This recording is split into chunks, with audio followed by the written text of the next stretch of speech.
Je crois qu'il est important aujourd'hui de pouvoir protéger ceux qui nous secourent, ceux qui nous protègent. On voit que nous avons effectivement un grand retard en France dans la protection des pompiers, notamment dans la reconnaissance des maladies professionnelles. Je prends l'exemple par exemple du Canada, où selon les régions sont reconnues entre 9 à 19 maladies, dont des cancers principalement, liés au service.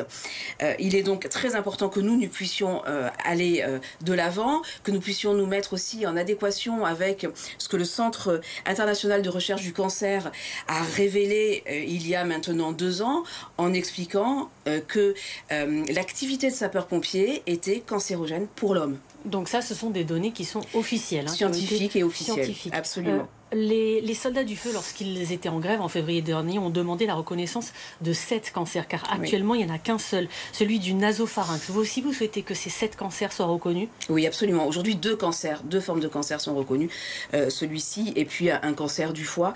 Il y a effectivement d'autres cancers aujourd'hui qui sont reconnus comme directement imputables, notamment le cancer de la vessie, des cancers de la peau, de tout le système digestif. Donc il est temps effectivement que ça évolue. Et c'est ce que je demande dans ma proposition de résolution. Ça paraît limpide quand vous le dites. On voit les soldats du feu, ils sont face aux fumées toxiques. Parfois, ils reviennent d'intervention. Ils sont noirs sur le visage. Ça paraît logique ce que vous dites. Comment se fait-il que ça ne passe pas? On a un retard à ce niveau-là. Il faut que le gouvernement l'entende.